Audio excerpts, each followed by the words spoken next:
He thought no one could hear him. In a sterile hospital hallway, a janitor pressed a cracked phone to his ear and sang a lullaby to his dying wife. His voice, raw with devotion, carried through a door left slightly ajar. Inside, a billionaire patient listened, frozen.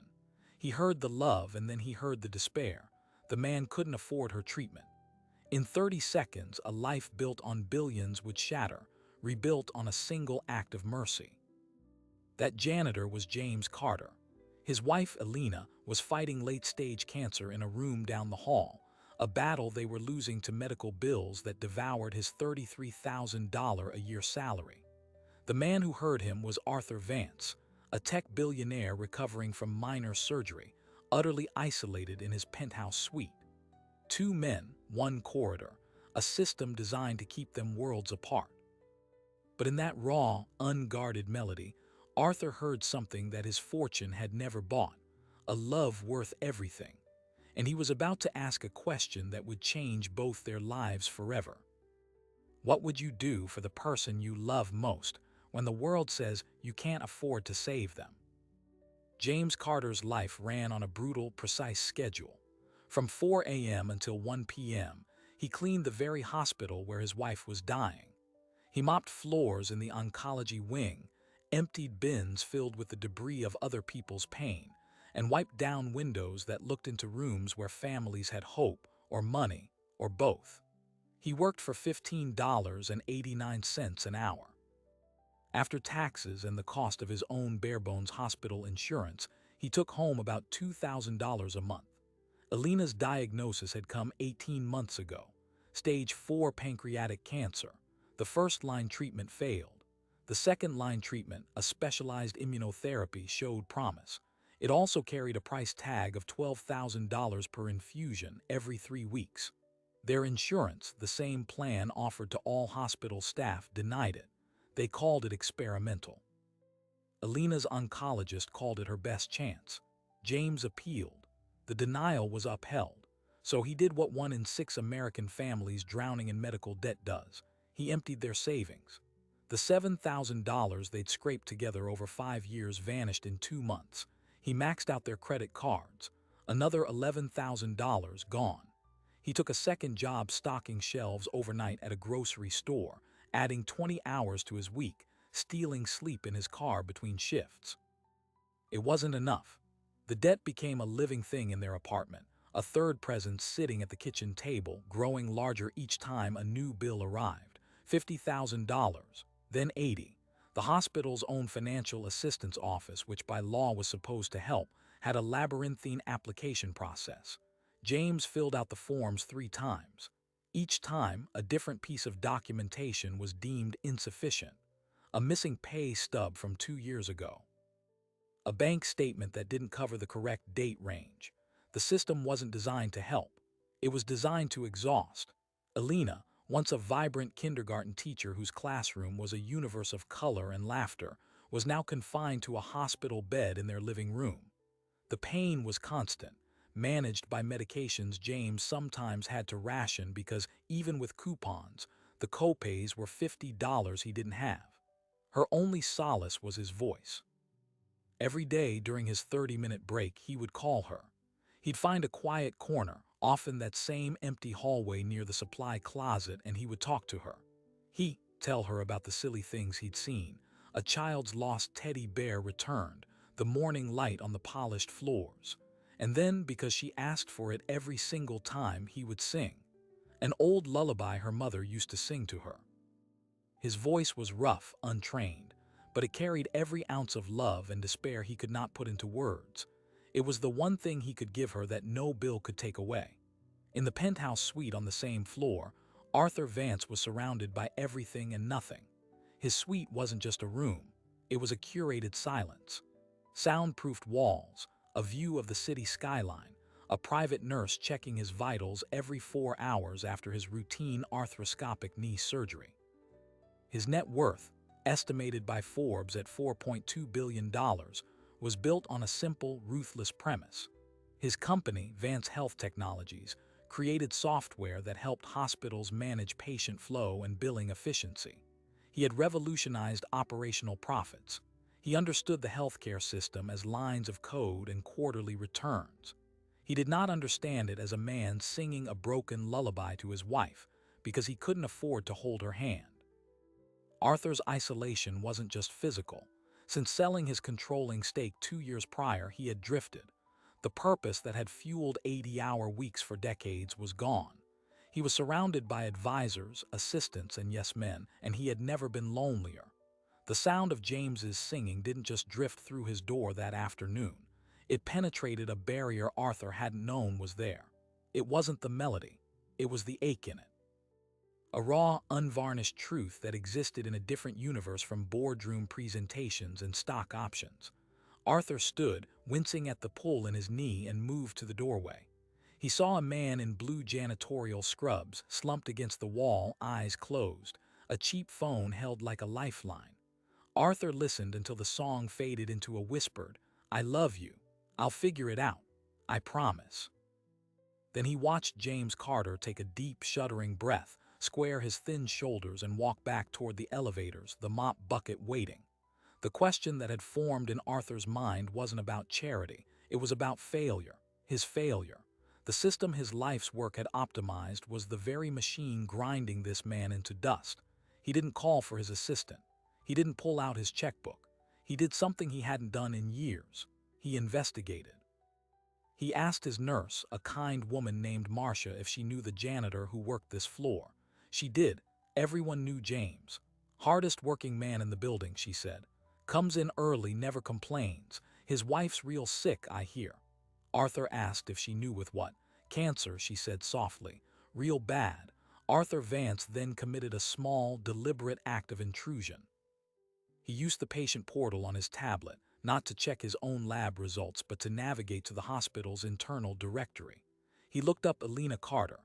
He saw her patient ID, her room number down in the palliative care wing, the name of her oncologist. And then, with a few more clicks into a system his own company had helped design, he saw the financial hold on her account. A bright red flag. Balance due, $87,412. Treatment authorization for next phase therapy, DENIAD. He sat back in his bed, the city glittering indifferently outside his window. He understood red flags. They were data points, inefficiencies to be resolved. This one felt like a verdict. The next day, Arthur saw James again. It was early, before 6 a.m. James was in the hallway, but not with a mop. He was on the phone again, his back to Arthur's door, his voice low, urgent, pleading. You don't understand. If you cancel the payment plan, they'll stop her pain medication. I have the $200 for this month. I need 2 more weeks for the rest, please. A pause. James's head dropped. Yes, I understand, thank you. The call ended. James stood there for a full minute, perfectly still, as if moving would shatter him. Then he pulled out his phone, once more dialed, and his voice transformed, softened into a gentle warmth that made Arthur's breath catch. Hey, my love. Just wanted to hear your voice before my shift. Did you sleep a little? Arthur Vance, billionaire, closed his door. He had all the data points now.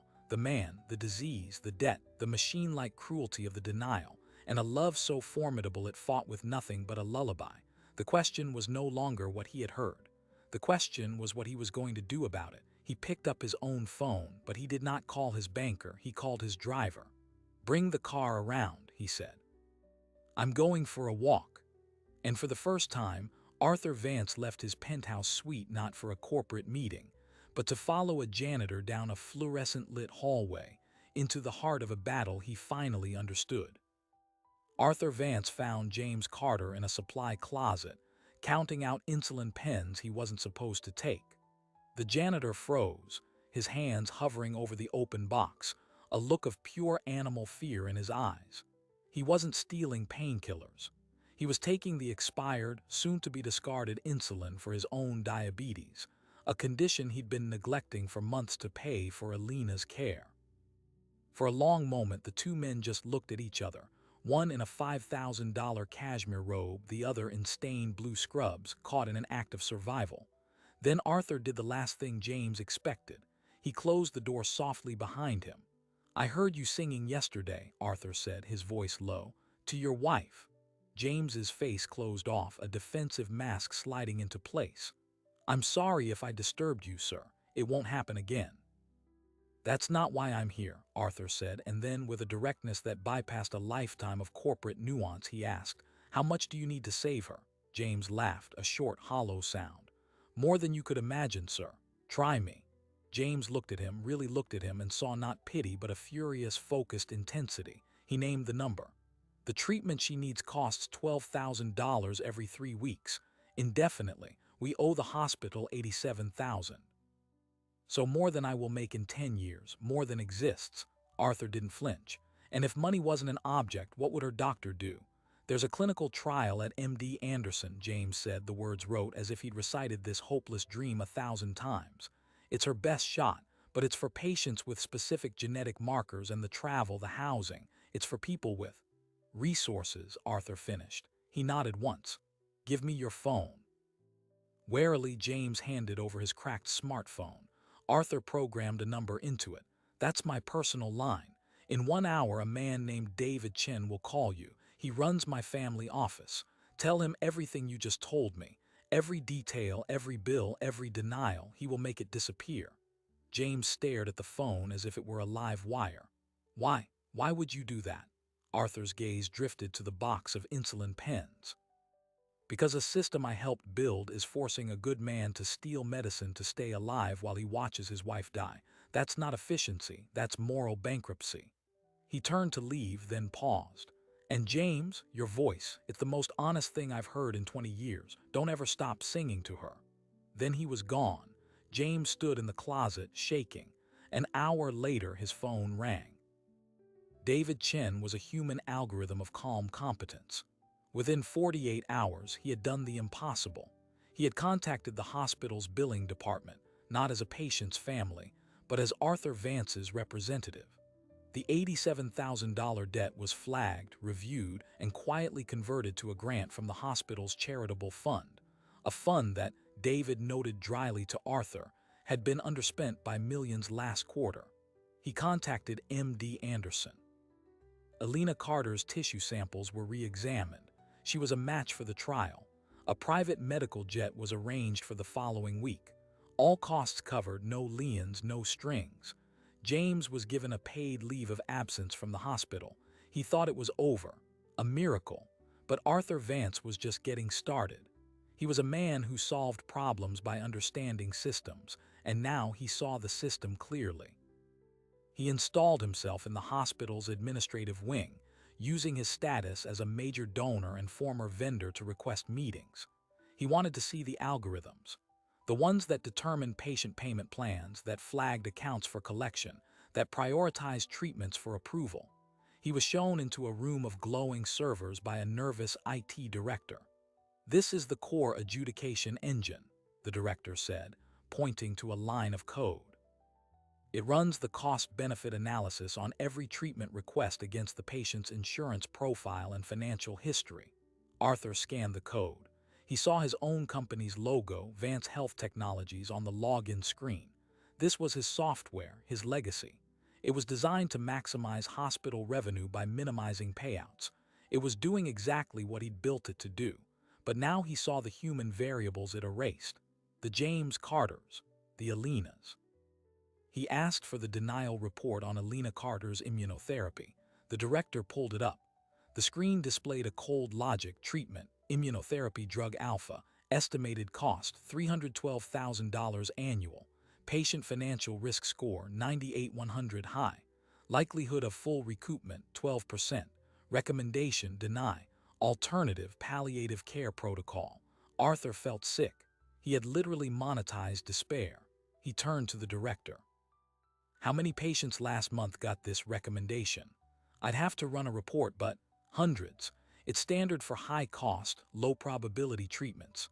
"Run the report," Arthur said. "Now." The number was 417 in that hospital alone in 30 days.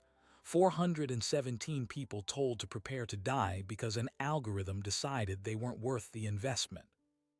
Arthur left the server room and went to the one place he knew he'd find truth, the janitor's break room. He found James, who was packing his locker, his hands still trembling with the shock of good news. Arthur didn't mince words. The software that denied your wife's treatment was built by my company. James stopped packing. He looked at Arthur, and for the first time there was no gratitude in his eyes, just a slow dawning horror. You built the thing that almost killed her. I built the thing that makes the system run, Arthur said, the admission costing him. I didn't see the faces until I saw yours. He laid out what he'd discovered: the 417, the financial risk scores, the algorithmic gatekeeping of life and death. James listened, and then he said the one thing Arthur wasn't prepared for. So, what are you going to do about the other 416? It was the question that turned a personal act of charity into a war. Arthur knew he couldn't buy off every debt. He had to break the machine. He started by calling a press conference, not in a corporate boardroom but in the hospital's main lobby.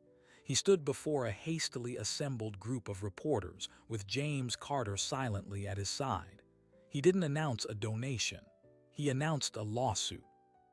Arthur Vance was suing his own company, Vance Health Technologies, and the hospital for negligent and unethical design of software that unlawfully denied medically necessary care. He cited Alina Carter's case. He cited the 417. He released the algorithm's denial report to the press. The story exploded. It wasn't just a billionaire's guilt. It was a smoking gun. A publicly traded company whose products were effectively sentencing people to death. The hospital's stock plunged. Vance Health Technologies' stock went into freefall. Arthur didn't care. He was liquidating his shares to fund the legal battle, but the system fought back. The hospital's lawyers sent a cease and desist, claiming breach of confidentiality and corporate espionage. Arthur's former board members called him a traitor, a hypocrite. News pundits asked if this was a stunt, a bizarre midlife crisis. The pressure was immense, but it was nothing compared to the pressure James was about to face. Because the hospital administration, backed into a corner, made their move. They fired James Carter, not for cause but as part of a restructuring. They cited his leave of absence. They severed his insurance. The timing was precise, brutal, and perfectly legal. Alina was now in Houston in the trial, showing early signs of response. But James was back in his apartment with no job, no income, and the terrifying knowledge that his wife's lifeline was now entirely dependent on the charity of a billionaire who was himself under siege. He called Arthur, his voice thin with panic. "They cut me off. I have nothing." Arthur's response was immediate. "You have me, and we're not backing down. We're going public with everything." He arranged for James to do a solo interview with a major investigative news program. James, who had never spoken to more than 5 people at once, sat under the hot lights and told his story, not as a victim but as a witness. He described the singing in the hallway, the insulin in the closet, the cold type on the denial letter. He held up a photo of Alina from her teaching days, radiant and alive. "This is who your algorithm decided wasn't worth saving," he said to the camera, his voice breaking only once. "How many more are there?" The segment aired on a Sunday night. By Monday morning, the #singing janitor was trending. The public outrage was a tidal wave. Protests formed outside the hospital. Employees within the system began leaking more documents, internal memos discussing cost containment and high-risk patient management. The story was no longer about one man's kindness. It was about a systemic crime. And that's when Arthur received the phone call that changed the game. It was from a woman named Senator Elizabeth Corbin, chair of the Senate Subcommittee on Healthcare. She'd seen the interview. She had questions. She was launching an investigation into algorithmic bias in healthcare denial software, and she wanted James and Arthur to testify, under oath, in front of Congress. This was the ultimate escalation. This was taking the fight from the boardroom to the Capitol. Arthur said yes without hesitation. He called James. "They want us in Washington," he said. "This is our chance to change it for everyone." James was silent for a long time. He was thinking of Alina fighting in a hospital bed 900 miles away. He was thinking of the insulin pens. He was thinking of the 416. "Okay," he said finally. "Let's go break the machine." But as they prepared to board Arthur's private jet to D.C., an encrypted email arrived on Arthur's phone. It was from an anonymous address within Vance Health Technologies. The subject line was a single word: warning. The message contained a single chilling attachment, an internal audit report marked confidential that detailed not just the denial algorithm, but a second shadow program. A program that didn't just deny treatment based on financial risk. It actively identified and fast-tracked the accounts of wealthy, well-insured patients for experimental and expensive treatments, using them to generate massive profits and boost hospital ratings. The system wasn't just denying the poor, it was exploiting the rich, and the report's timestamp showed it had been authorized 2 years ago by Arthur Vance's own hand. Arthur Vance stood on the tarmac, the winter wind cutting through his coat, and read the report again. His signature, his authorization. He had built a two-tiered system, one to quietly deny the poor, another to aggressively treat the rich. The Wealth Fast Track program, he had no memory of it. 2 years ago was the peak of his disassociation, a blur of grief and automated decisions. He'd signed off on hundreds of projects by rote. This was one of them, but intent didn't matter. The document was real, and it was a weapon aimed directly at his heart. He closed his eyes. He could still hear James's voice in the supply closet. You built the thing that almost killed her. Now it was worse. He had built the thing that actively harvested the rich to subsidize the system that killed the poor. He boarded the jet. James was already inside, looking out the window at the fatting city. We have a problem, Arthur said, and handed him the tablet. James read it. His face went through a series of transformations: confusion, comprehension, then a cold, settling fury. He looked up. You knew about this? I didn't, but I signed it. It's my responsibility. James set the tablet down carefully. So this whole time, while I was stealing insulin, your software was telling some millionaire across the hall about a miracle treatment he didn't even know he wanted. Yes. The word hung in the cabin. James stood up, packing the narrow aisle. They're going to leak this, aren't they? They're going to say you're a hypocrite, that this whole fight is just you covering your tracks.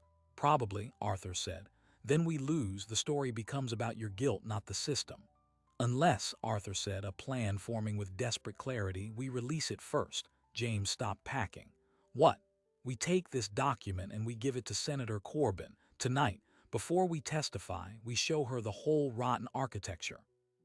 The denials for people like Alina and the luxury concierge medicine for people like me. We show that it's not a bug, it's the business model. James stared at him.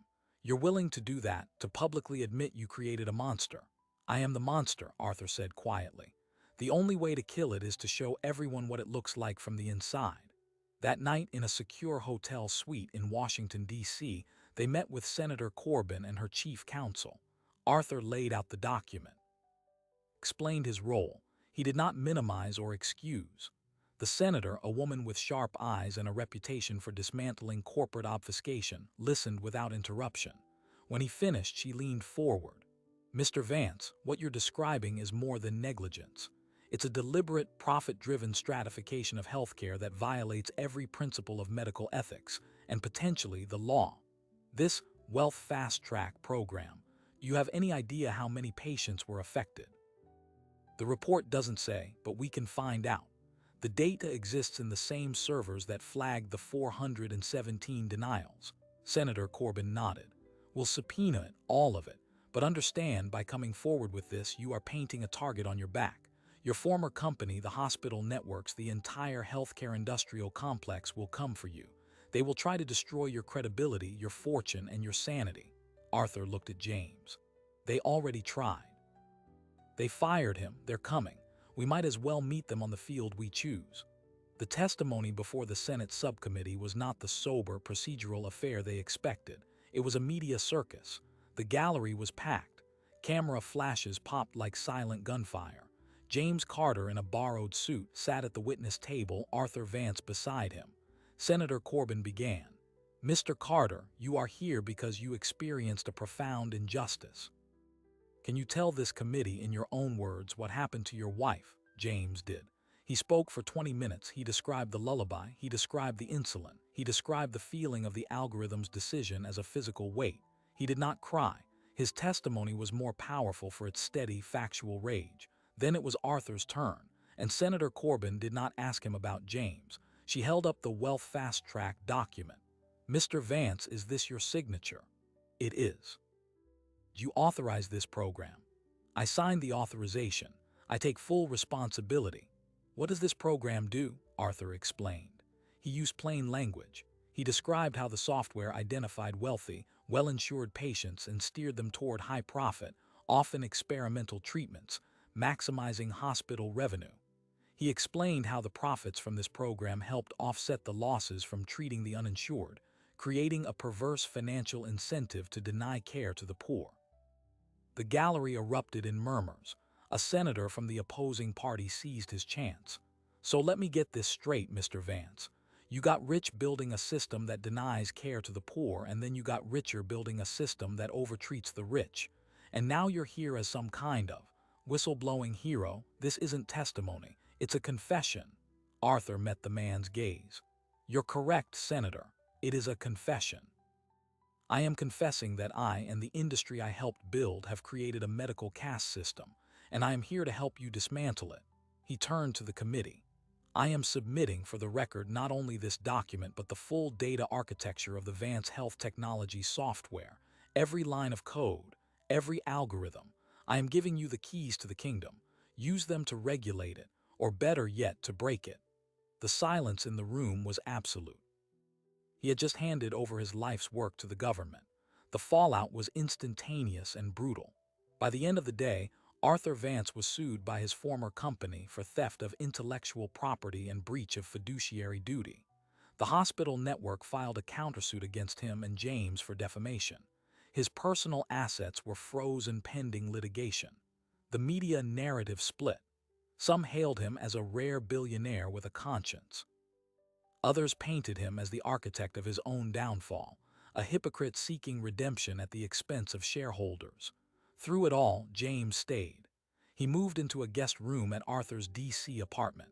They became war room partners. By day, they worked with Senator Corbyn's team, explaining the technical intricacies of the software. By night, they fielded calls from David Chen, who was fighting a rearguard action to keep Arthur from total financial ruin. But the most devastating blow came from an unexpected direction. Alina's clinical trial in Houston hit a wall. Her body was responding, but a rare and severe side effect emerged. She needed an emergency procedure, one not covered by the trial's protocol. The cost, $250,000. The trial administrators, now hyper-aware of the media firestorm around James, were terrified of appearing to give special treatment. They insisted the family cover the cost. James's newfound patron was broke on paper, his assets locked in legal limbo. David Chen worked frantically to free up funds, but the legal barriers were too thick, too fast. For the first time, James and Arthur faced the very machine they were fighting, and it was winning. Alina was stable, but time was critical. James sat in the dark living room, the glow of his phone illuminating his face. He was looking at a number he'd been given months ago by a hospital administrator in a different life. It was for a medical loan company, 29% interest. He could sign away his future to save her present. Arthur found him there. Don't, Arthur said, reading his face. That's what they want. That's the trap. What's the alternative? James whispered. Let her die while we fight the good fight. Arthur's phone rang. It was Senator Corbyn. Her voice was tight with urgency. Turn on the news, now. They flipped on the television. A major network was running a special report. The Chiron read, "The singing janitor's wife, a nation responds." The report detailed Alina's situation, the side effect, the procedural cost, and then the anchor revealed that in the past hour, a grassroots fundraising campaign had been started by a coalition of nurses' unions and patient advocacy groups. The goal, $250,000. They cut to a live tally. Donations were pouring in. 20,000, 50,000, 100,000 in increments of $5, $10, and $20. From nurses, from teachers, from strangers who had seen James's testimony, from people who knew what medical debt felt like. The anchor interviewed a nurse in Cleveland who said, James Carter sang for his wife. We're just giving her the music back. James watched, tears streaming silently down his face as the counter climbed past the goal, then doubled, then tripled. It wasn't Arthur's billions. It was the collective mercy of hundreds of thousands of people who were just as angry, just as helpless, and just as determined as he was. The message was clear. The system had failed, but the people had not. Arthur put a hand on his shoulder. See, you're not alone anymore. But the victory was bittersweet. The very next day, the anonymous leaker struck again. This time, they didn't release a document. They released audio. A secretly recorded conversation from the hospital's server room, the day Arthur had demanded the report on the 417 denials. On the tape, Arthur's voice, cold and commanding, "Run the report, now." And then after a pause, he said, "This is a PR nightmare waiting to happen. We need to contain this." The audio was edited, taken out of context, but it was damning. It made it sound like Arthur's only concern was publicity, not people. The media pounced. The narrative flipped overnight. Arthur Vance wasn't a whistleblower. He was a cynical PR strategist using James Carter's tragedy to rehabilitate his own image after discovering his software's lethal flaw. James heard the audio in their kitchen. He played it 3 times. He looked at Arthur. "Did you say that?" "Yes, but not like that. I was talking about the hospital's exposure, not." He trailed off. The damage was done. James's trust, so hard-won, fractured. "Everyone keeps telling me you're using me," James said, his voice hollow. "I didn't believe them. Now I don't know what to believe." He left the apartment. He didn't say where he was going. Arthur was left alone, besieged by lawyers, betrayed by his own past, and now abandoned by the one person who had made his fight mean something. He had thrown everything into the furnace of this cause, his wealth, his reputation, his legacy.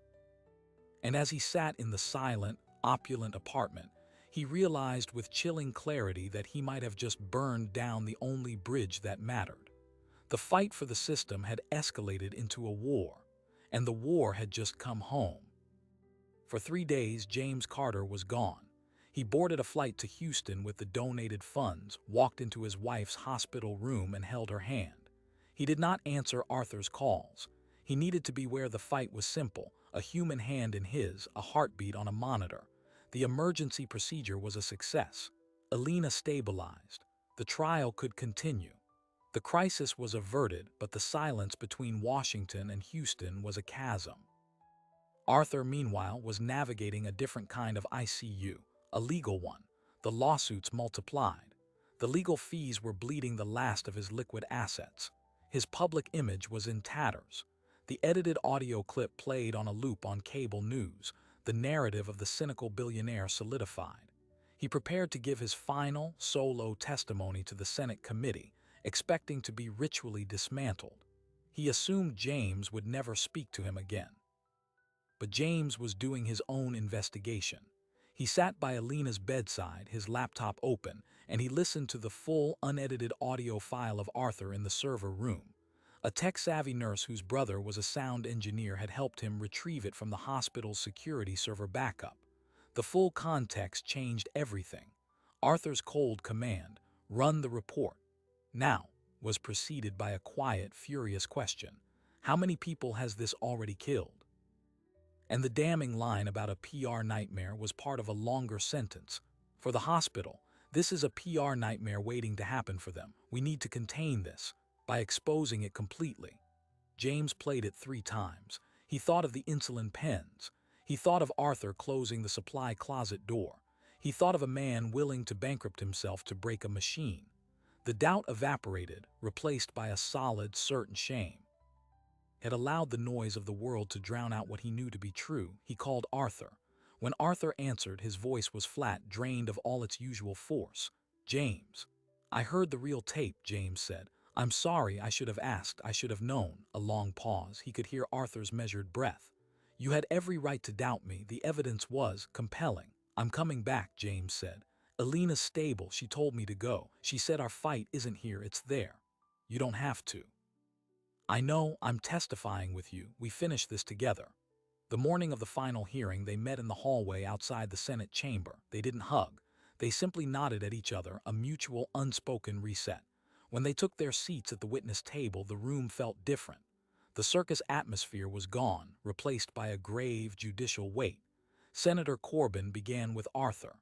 "Mr. Vance, since our last hearing, your credibility has been aggressively challenged." You stand accused of manipulating this committee and public sentiment. What is your response? Arthur leaned into the microphone. My response is this. I am guilty of building a system that values profit over people. I am guilty of years of willful blindness. I am not guilty of cynicism in this fight. I have given this committee every proprietary secret of my former company. I have invited federal oversight into the code that made me rich. I am facing financial and professional ruin for doing so. If this is a PR strategy, it is the worst one ever conceived. He paused, looking at the senators. You have the tools to prevent another Alina Carter. The question is, do you have the will? Then it was James's turn. Senator Corbin asked, Mr. Carter, you have seen Mr. Vance at his most vulnerable. Do you believe his motives are genuine? James looked at Arthur, then at the committee. A year ago, I was stealing expired insulin to stay alive for my wife. The man who built the system that was killing us found me. He didn't write a check and walk away. He walked into the fire with me. He lost everything to stand in this room. You can question his past. You cannot question his present. He is here. And so am I. Then James delivered the final, crucial testimony. He presented the committee with a simple, devastating analysis.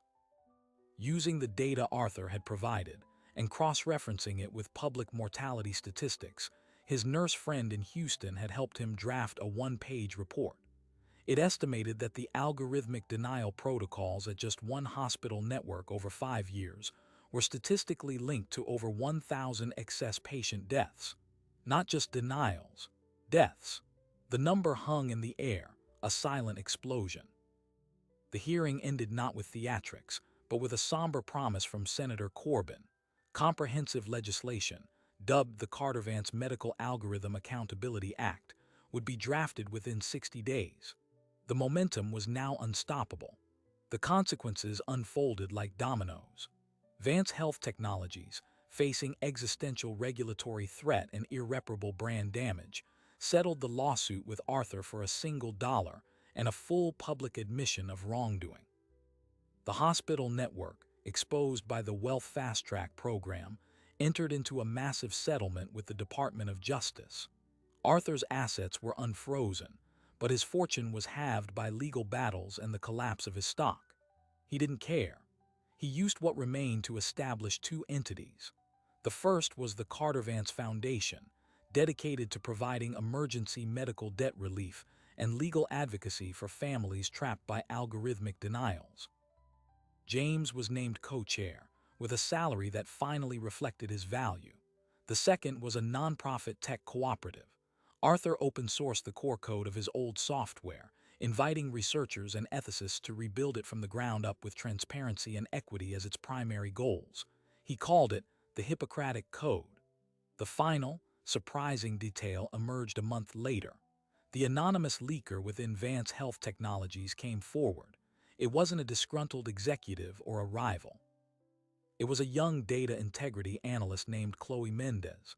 Her mother had died of late-stage cancer 2 years prior after a similar treatment denial. She had seen the Wealth Fast Track memo cross her desk for routine archiving. She had recognized Arthur's signature. And when she saw the news about the singing janitor, she made a choice. She leaked the first document to force Arthur's hand. She leaked the edited audio when she thought he was wavering to test his resolve. She was, in her own words, a quality control check on his conscience. Arthur and James met her for coffee. They thanked her. They offered her a job at the new foundation. She accepted. Alina's trial in Houston ended after 14 months. The result was not a cure, but what her oncologist called durable remission. The cancer was dormant, managed. She could live. She returned home, not to the old apartment, but to a modest house James had bought, debt-free, with his foundation salary. First night back, Arthur came for dinner. He brought wine and a framed copy of the Senate bill's first draft. They ate around a crowded table, James, Alina, Arthur, and Chloe. It was loud and warm and ordinary. After dessert, Alina, still frail but radiant, asked Arthur a question. That first day in the hallway, why did you really stop? What did you hear in his voice? Arthur thought for a moment. I heard a man giving everything he had when the system said he had nothing left to give. I heard the sound of a love that was more powerful than any algorithm I'd ever designed. He looked at James. It broke something open in me that needed breaking. James smiled. You know, I don't sing in hallways anymore. Where do you sing? Arthur asked. Right here, James said. And he did. He sang the same lullaby in his living room with his wife's hand in his friend listening and no fear in his heart. The system wasn't fixed. The legislation faced a brutal political fight.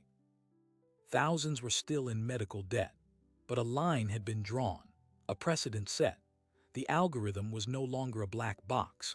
And in a quiet house far from the halls of power, two men from different worlds had built something the system could never compute, an enduring partnership, forged in the shared understanding that some things, a song, a hand offered, a promise kept, must never be allowed to have a price tag. James Carter's story began in a sterile hallway, with a song no one was supposed to hear. It ended in a living room with the same song freely given. Between those two moments lies a map of a broken system and the unexpected, fragile bridges we can build across it. This wasn't just a story about medical debt or algorithmic bias or even billionaire guilt. It was a story about attention. Arthur Vance, in a moment of profound isolation, chose to listen. James Carter, in a moment of profound betrayal, chose to look again. Chloe Mendez, from inside the machine, chose to speak. Each act of attention disrupted a fatal momentum. We live in a world increasingly managed by unseen code, by systems designed for efficiency, not humanity. These systems calculate our risk, our worth, our cost, but they cannot calculate a lullaby. They cannot quantify the weight of a hand offered in a supply closet. They cannot comprehend the value of a conscience that wakes up too late but wakes up nonetheless. The fight James and Arthur started is far from over.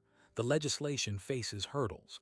The debt crisis continues, but they proved a powerful, subversive truth that the most effective way to dismantle a machine built on indifference is with relentless, personal, inconvenient care. One for the other. So, what is the song in your hallway? What heartbreak or hope is unfolding just outside your door, muted by the noise of your own world? The call to action is not always a checkbook or a protest sign. Sometimes, it is simply the decision to not look away, to listen to the raw, unvarnished truth in someone else's voice, and to let it break something open in you that needs breaking. Because kindness is not a line item, it is a circuit breaker. And when it flows in both directions, from the giver to the receiver and back again, it has the power to rewrite the code of an entire life. If this story reminded you that our shared humanity is our most powerful technology, then share it. Let it be a conversation starter. Let it be a reminder. Subscribe to this channel for more documentaries that look beyond the headlines, to the human hearts beating at the center of our biggest crises. We are so glad you are here. Tell us in the comments, when was a time that a simple act of attention changed everything for you? Your story matters. Thank you for listening. May you have the courage to hear the songs in the hallways around you and the strength to sing your